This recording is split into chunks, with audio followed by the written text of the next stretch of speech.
Welcome along to Rabbit and Snail's Film Talk as we compile the greatest 100 films ever made in film history. And for another contribution, we're joined by the great Mark Priest, film historian, film buff, film guru, all things film. We're in the head of the wonderful Mark Priest. And Mark, what's your contribution to our list of the 100 greatest films of all time? Well, thanks, Richard. This one's a bit of a different one, I think, really, from the norm. I suspect so, yes. And it's actually a Disney film for a start. Really? It's a Disney Pixar movie. It's the 2009 film called Up. All right. Which, not an immediate choice, one might think. No. But it is a film that, when we categorised this right at the beginning, we said, what are the films that we love watching and are very happy watching again and again and again, and very often see things in the film that you may have missed previously or forgotten about. And this is a fantastic movie. It's very moving. It's very touching. It's about hope. It's about love. It's about respecting things and respecting people.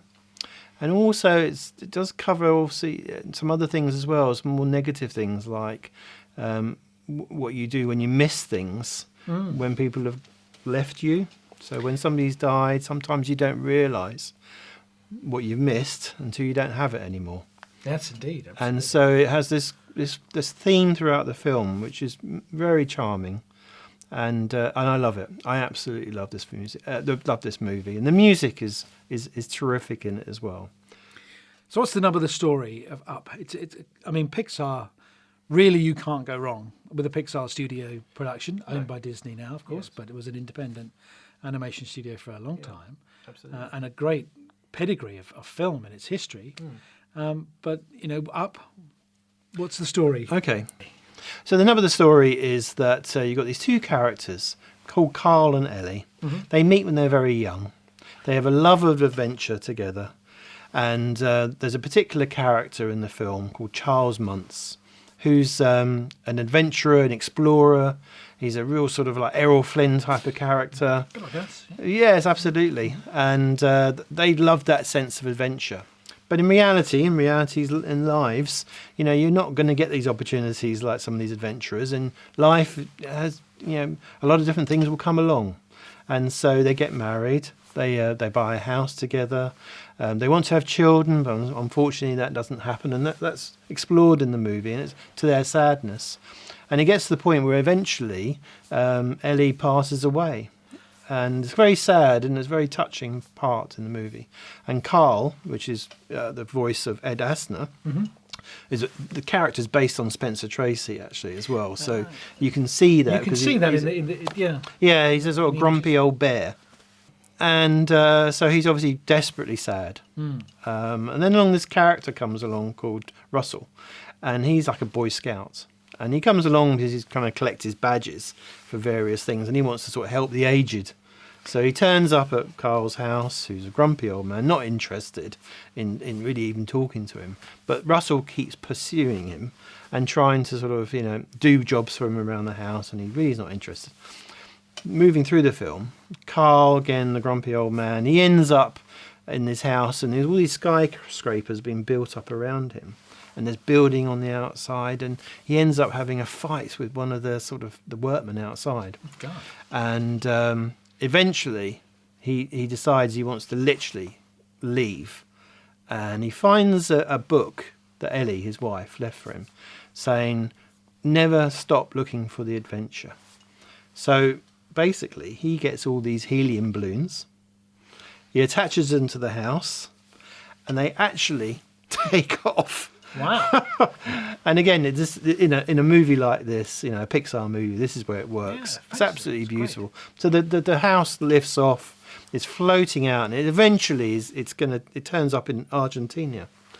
But what he doesn't realise is that Russell's actually on board as well, the little Boy Scout. And again, there's a real sort of not aggressive, but he's not really interested in Russell, but Russell's there now because he's in the house with them.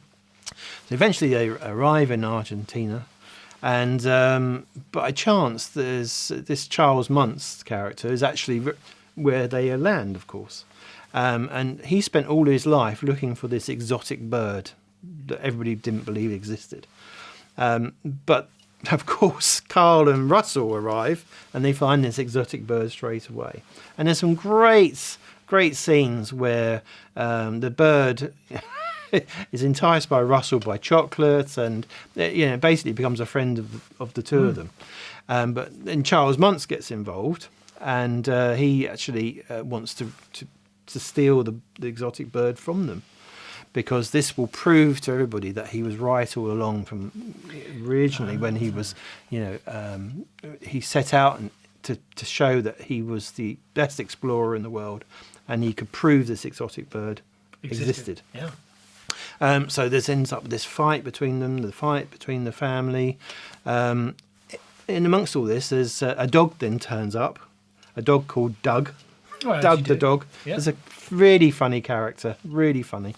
And Charles Muntz has got a lot of dogs as well that he's trained to actually talk like humans.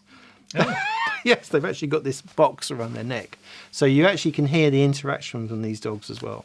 And it's some great laughs and some great scenes in there where they're trying to sort of avoid each other, but eventually Charles Muntz becomes this evil sort of adventurer and wants to get the exotic bird off them. Anyway. So there's a big clash. There's a fight in the air. The house it's been attacked by this airship which belongs to Charles Muntz, and all in all, it's a really great film. I don't want to give too much away towards the end, but of course, you know what's going to happen. The goodies are going to win. Carl and Russell end up having a really great relationship, almost like a grandfather to son relationship, which is lovely. And it's a charming film, absolutely charming. And again, as I said, hope and love prevails throughout this movie. I can see why it appeals. I mean, it's such a wonderful set of themes and story and emotion that it will generate for the film. Absolutely, and it touches on real life experiences. So and it's lovely. It's a charming film. And coming from Pixar, quality's there. What a great studio! Yeah, absolutely. Really is a great quality film. And so clearly deserves to be on our list of the top 100 films. I think so. Something a bit different as well. Yeah. I think it suits being up there in the greatest movies, because it really is for me. We've not had any other animation so far. No. I mean, we've had quite a few films nominated so far. Yeah, but they've all been live action. So it's nice to have an animated story there too. I think so. Great. Mark, thank you very much. A great addition to our top 100 list. If you agree with Mark, feel free to leave a comment down below. If you don't agree with Mark, feel free to leave a comment down below. But either way, do subscribe to our channel. Thank you very much for watching. And Mark, thank you for joining Film Talk. Thank you.